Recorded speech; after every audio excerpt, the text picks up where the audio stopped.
안녕하세요. 남편과 이혼을 결심하고 현재 혼자 나와 살고 있는 30대 여성입니다. 의지할 친정이 없어서 어디다 말도 못하고 소갈이만 하다가 너무 갑갑해서 여길 다 찾아왔네요. 남편하고 처음 만나게 된 건 지인의 결혼식에서였어요. 친한 지인은 아니었지만 그렇다고 안 갈 수는 없는 결혼식이라 참석하게 되었는데 남편 말로는 거기서 저를 보고 한눈에 반했답니다. 참고로 남편은 신랑 쪽 하객이었어요. 그래서 신혼여행에 다녀온 지인 부부가 저에게 남편을 소개해 주었고, 이것도 원래는 갑자기 자기네 결혼식에 와줘서 고맙다며 감사 표시를 하겠다고 하도 나오라고 해대서 나가게 된 자리였거든요. 그런데 알고 보니 그냥 소개팅을 해주겠다 하면 제 성격에 안 나올 것 같으니까 그런 자리를 만들었던 거라고 하더라고요. 그리고 그렇게 만나게 된 남편은 처음부터 저에게 무척이나 적극적으로 다가왔고, 저도 그런 남편의 태도가 싫지는 않았어요. 그래서 못 이기는 척 저도 그런 남편에게 조금은 끌려다녔던 게 사실이고요. 하지만 그때만 하더라도 제가 남편과 결혼까지 하게 될 줄은 몰랐습니다. 솔직히 제가 남편보다 이것저것 부족한 부분이 많았거든요. 외모나 성품이야 워낙에 주관적인 것들이니 따질게 못 되지만 학벌이라던가 가정 형편이라던가 그런 건 제가 남편한테 비교할 수준이 못 되었죠. 저는 친정 부모님이 사이가 좋지 않으셨고 그래서 두 분이 일찍이 이혼을 하셨기에 이후로 친정어머니와 단둘이 살았어요. 그런데 제가 고2가 되던 해 친정어머니가 좋은 분이 생겼다며 알려오셨고 그때 저는 친정어머니를 축하드리는 마음도 있었지만 앞으로 어떻게 살아야 할지 앞날이 깜깜한 기분이었습니다. 친정어머니와 재혼하기로 하셨다는 분이 대학 등록금도 내주겠다 하셨지만 왠지 제가 그 돈을 받아 대학을 가면 제가 친정어머니의 약점이 될 수도 있겠다는 생각에 그런 신세는 지고 싶지 않았고요. 그래서 고등학교를 졸업하자마자 전 독립을 했고 이 과정에서 독립하는 데 보태라고 친정어머니한테 1,000만 원 받은 게 전부입니다.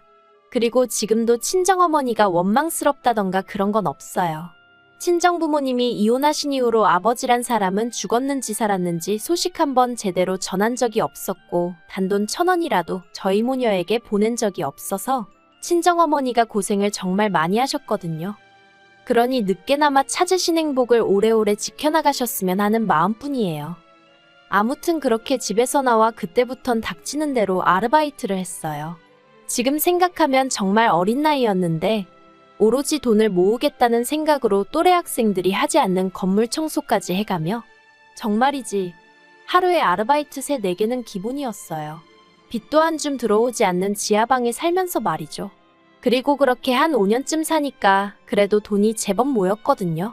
그래서 그 돈에 대출을 받아서 아파트를 샀어요. 왜 아파트를 샀냐고 하면 친정어머니랑 살 때는 빚이 들어오긴 했지만 늘 반지하였거든요. 그래서 언젠가부턴 해가 왕창 들어오는 집에 살고 싶단 생각을 하게 되었죠. 그리고 돈이 생겼으니 그 꿈을 이룬 거고요. 하지만 남편과 연애를 시작했을 때도 저는 여전히 아르바이트를 전전하고 있었고 그래서 대기업은 아니어도 당당히 정규직 달고 회사 다니는 남편이 제 눈엔 저보단 훨씬 잘난 사람으로 보였던 게 사실이에요. 그래서 남편이 저에게 프로포즈를 해왔을 때도 선뜻 좋다고 말하지 못했었고요. 하지만 이때도 남편이 처음 저에게 다가올 때처럼 적극적으로 밀어붙였고 저는 못 이기는 척 따라가면서 결국 부부의 영까지 맺게 되었습니다. 사실 시부모님께서는 아니나 다를까 저를 그다지 탐탁치 않아 하셨어요. 말씀하시길 남편이 장남이라 금이아오기야 키워놨더니 어디서 수준에도 안 맞는 여자를 데려왔다고요. 하지만 그래도 시까지 올리고 나니까 두 분도 어쩔 수 없다고 생각하셨는지 이후로더는 적어도 제 면전에다 대고 모욕을 주시진 않대요. 그리고 저는 어리석게도 이것만으로도 시부모님께 감사한 마음을 갖는 지경이었고요. 한편 제가 결혼한 지 1년 만에 아버님께서 지인분에게 크게 사기를 당하셨어요. 1억을 투자하면 이자로 2천을, 2억을 투자하면 이자로 5천을 준다는 누가 들어도 말도 안 되는 허무맹랑한 사업이었는데 그걸 아버님께서 철석같이 믿으시곤 어머님과 사시던 아파트까지 담보로 잡아 무려 4억을 갖다 바치셨던 거죠. 그리고 저나 남편이 이 일을 알게 된 건 두 분 사시는 아파트가 경매로 넘어간다는 통지서가 날라오면서였습니다. 시부모님께선 집이 경매로 넘어간다는 건 상상도 못하고 계셨기에 그 서류가 뭘 의미하는지 모르겠다며 남편에게 보여주셨고, 그렇게 온 집안이 난리가 났어요. 완전히 뒤집어졌죠. 그리고 결국 정말 두 분의 집이 경매로 넘어가면서 두 분이 오갈 데가 없어지셨어요. 그러자 당시 저희 부부는 제가 결혼 전 마련했던 아파트에서 살고 있었는데 남편이 시부모님을 모셔오면 안 되겠냐고 하더라고요. 솔직히 내키지 않았고 난처했고 거절하고 싶은 마음뿐이었습니다. 하지만 그랬다간 지금처럼 남편과 잘 살 수 있을까 하는 걱정과 우려가 들어서 결국 자의반타의반으로 그러자 할 수밖에 없었네요. 지독하게 외롭게 악바리처럼 살았던 20대의 생활을 죽어도 반복하고 싶지 않기도 했고요. 시부모님이 저희 집에 들어오시던 날이 지금도 생생하게 기억이 나요. 제가 대궐 같은 집에 두 분을 모시게 된 것은 아니었지만 두 분도 아파트가 제 아파트라는 건 잘 알고 계셨던 만큼 저에게 고마워하실 줄 알았습니다. 솔직히 네, 고맙다 다니덕이다 그런 말 한 번쯤은 들어보고 싶었어요. 수준에도 안 맞는 며느리, 내 아들이 좋다니까 어쩔 수 없이 받아들였지. 우리나 되니까 이 정도 혼수해도 괜찮다 하는 거지. 이런 반응 말고 우리 며느리가 최고다 우리 며느리 아니었으면 어쩔 뻔했냐. 정말이지 딱 한 번만 들어보고 싶었거든요. 그런데 그렇지가 않았습니다. 남편 돈은 1원 한 푼 안 들어간 정말 제 피땀으로 이루어진 아파트였는데 그걸 시부모님께선 아들 잘 둔 덕이라고 말씀하시더라고요. 그래도 어쨌든 실컷조건 합가는 시작되었고 이후로 저는 제 사업으로 눈코 뜰 새 없이 바쁜 하루하루를 보내고 있었습니다. 사실 시부모님 사정이 이렇게 될 줄 모르고 저는 저대로 결혼하고 얼마 지나지 않아서부터 사업 계획을 세웠고 약 1년 만에 사업을 시작했는데 하필이면 그때 앞서 말씀드린 사건이 터진 거거든요. 타이밍이 참으로 기가 막혔죠. 만약 그때 제가 조금이라도 늦게 사업을 시작했었더라면 솔직히 제가 그나마 사업 자금으로 모아뒀던 돈 전부 아버님 어머님 대출 갚아드리는데 뺏겼을지도 모르겠다 싶거든요. 아무튼 어머님께선 시부모를 모시고 사는 며느리가 집에 착실히 붙어있지 못하고 밖으로만 돈다며 영 못마땅한 기색을 감추지 못하셨지만 당시 시부모님은 생활비를 한 푼도 주지 않고 계셨으니 남편이 자기 외벌이로는 내 식구 먹고 살기 빠듯해서 안 된다. 그나마 이 사람이 벌어오니까 지금 이 생활이 가능한 거다 하고 제 편을 들어주어 계속해서 사업을 이어갈 수 있었죠. 그리고 더 까놓고 말하자면 집에 가봤자 저를 기다리고 있는 건 산더미처럼 쌓여있는 집안일과 시부모님의 잔소리 폭탄이 전부였으니 제 집이 제 집같이 편하질 않았고 그래서 점점 더 많은 시간을 사업에 쏟게 되었습니다. 그런데 그렇게 시부모님과 합가를 한 지 1년 좀 지났을까. 정말 기가 막히고 코가 막히는 소리를 어머님이 하시더라고요. 남편에게는 아래로 2살 어린 시동생이 있는데 착실하고 진득하니 직장 생활을 하던 남편과 달리 소위 한탕주의라고 하나요? 맨날 한다는 말이 사람이 몸으로 돈을 벌면 안 되고 머리를 써야 한다면서 그렇게 사업을 한답시고 이것저것 찍접대기 바빴는데 지금 이렇게 글을 적다 문득 든 생각이 어쩌면 아버님을 닮아서 그런가 싶기도 하네요. 남편 말로는 아버님도 늘 소위 대박을 쫓으며 인생 역전을 꿈꾸셨다 들었거든요. 아무튼 그런 시동생은 저희가 결혼하고 넉 달 만에 식을 올렸는데 사실 이것도 사연이 있어요. 원래 한 집에서 1년에 자식 둘을 결혼시키는 일은 흔치 않다 들었습니다. 그런데 시동생의 경우 저희가 식을 올린 직후였을 거예요. 그 당시 사귀던 여자친구, 그러니까 지금은 제 동서죠. 동서가 임신을 했다고 하더라고요. 그리고 동서네 집안에선 어차피 결혼을 전제로 사귀던 거 아니냐?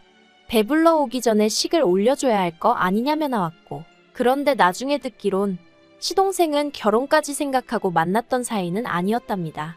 아무튼 그래서 번갯불에 콩거 먹듯이 식을 올렸어요. 제가 앞에서 말을 안 했는데 제가 남편과 결혼하던 당시 남편은 자기가 모은 돈 5천만 원만 가지고 저랑 결혼했어요. 시댁에서 해준 건 하나도 없었습니다. 며느리 조건이 마음에 안 드는데 드리려니 속상해서 못 해주겠다 뭐 그게 이유였죠. 그리고 시동생이 결혼할 때도 이건 마찬가지였습니다.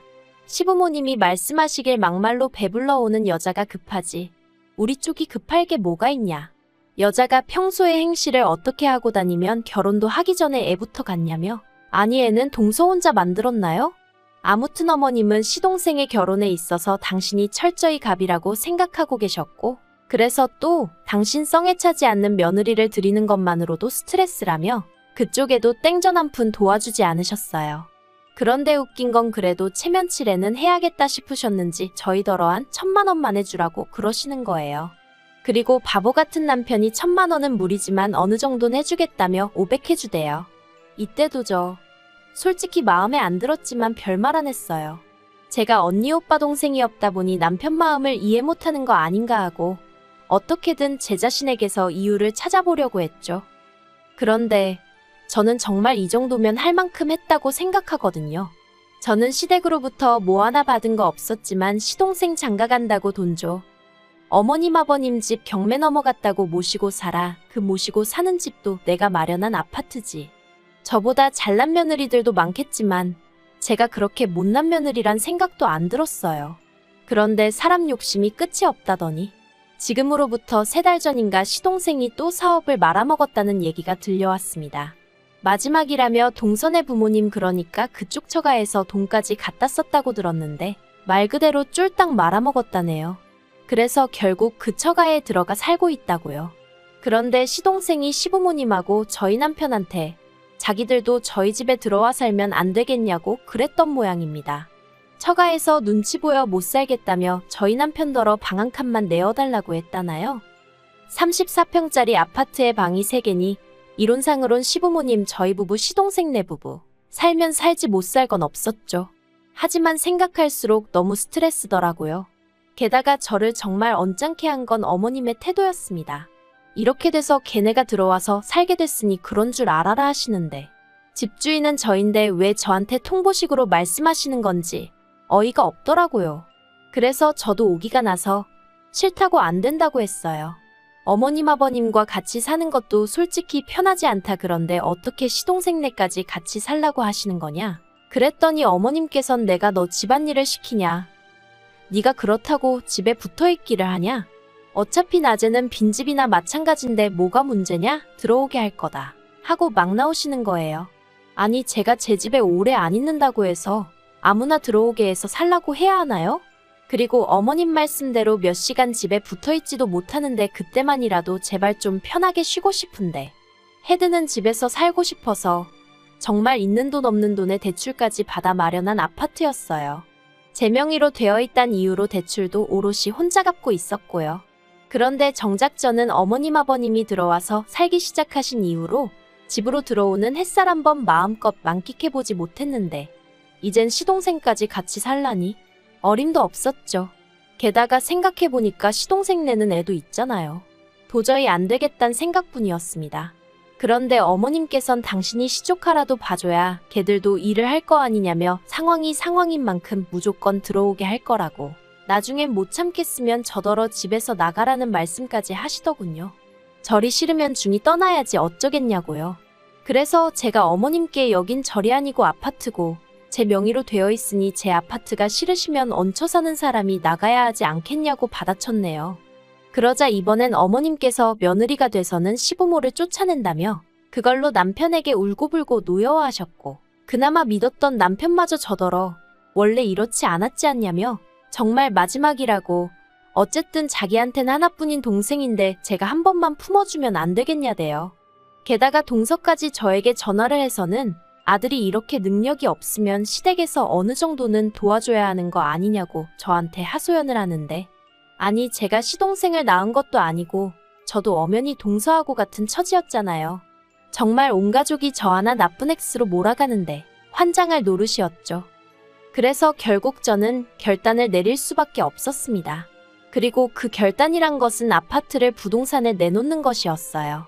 막말로 집을 팔아버리면 저도 그렇지만 다들 나가야지 별 수 있겠나 싶었거든요. 그래서 부동산에 집을 내놓은 그날 시부모님께 집 내놨다고 말씀드렸더니 저희 어머님은 김칫국부터 드셨습니다. 드디어 정신을 차렸냐며 그래. 이참에 집도 좀 넓혀가자. 시동생네는 애가 있어서 나도 좀 걱정이었다. 정말 끝까지 여러 가지 의미로 사람을 실망시키지 않으시는구나 싶대요. 그런데 남편은 그래도 같이 한 시간이 있어서인지 뭔가 꺼림직했나 봐요. 왜 집을 내놨냐고 계속해서 집요하게 물어왔으니까요. 제가 시동생네랑 같이 살기 싫어서라고 딱 잘라 말했습니다. 그랬더니 시부모님 얼굴이 벌겋게 달아올라서는 저더러 못돼 처먹었다고. 게다가 남편까지 저더러 너 왜 이렇게 이기적이냐 변했냐 하는데 정말 정내미가 뚝 떨어진다는 게 이런 건가 싶었습니다. 그래서 제가 내가 뭐가 이기적이냐고. 나는 뭐 맨날 소처럼 일만 하고 나 싫다는 어머님한테 바보처럼 내내하고 웃는 낯장만 해야 되냐고 소리를 질렀어요. 사실 그런 식으로 말하려던 건 아닌데 저도 가슴에 응어리가 있었는지 말이 그렇게 나간 거죠.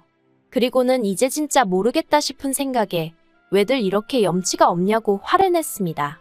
며느리 집인 거 뻔히 알면서도 고맙다 소리 한 번을 안 하시더니 이젠 뭐 시동생네까지 데리고 살라는 게 말이나 되냐고. 그냥 이 꼴 저 꼴 다 보기 싫으니 어머님 아버님도 나가시라고요. 그리고 솔직히 수치스러워서 말도 하기 싫지만 남편이 순간 제 뺨을 딱 때렸습니다. 얼떨떨하고 화끈화끈하고. 그래서 그냥 그대로 차키랑 지갑만 챙겨서 병원으로 밟았네요. 진단서 끊고 경찰에 신고하고. 솔직히 저도 같이 속된 말로 들이받을 수도 있었겠지만 그 와중에 이혼할 때 한 대 맞은 게 저한테 유리하게 적용되지 않을까 하는 생각이 번뜩 들었거든요. 그래서 맞붙지 않고 병원하고 경찰서부터 갔죠.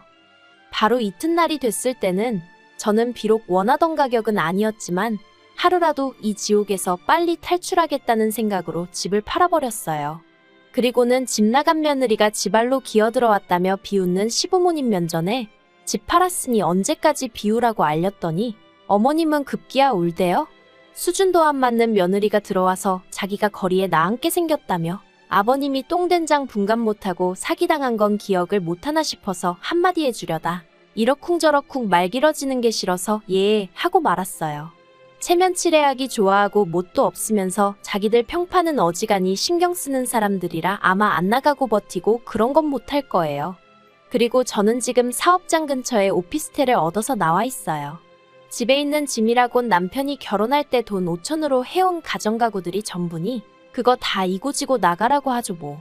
그리고 변호사 말이 이혼 소송에도 저한테 유리하다고 결국 마음 급한 건 남편일 테니 저더러 너무 걱정하지 말라더라고요.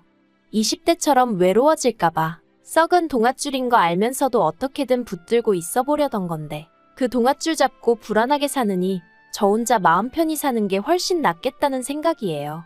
빨리 모든 게 정리되어 햇볕 잘 드는 집에서 새 출발하고 싶네요.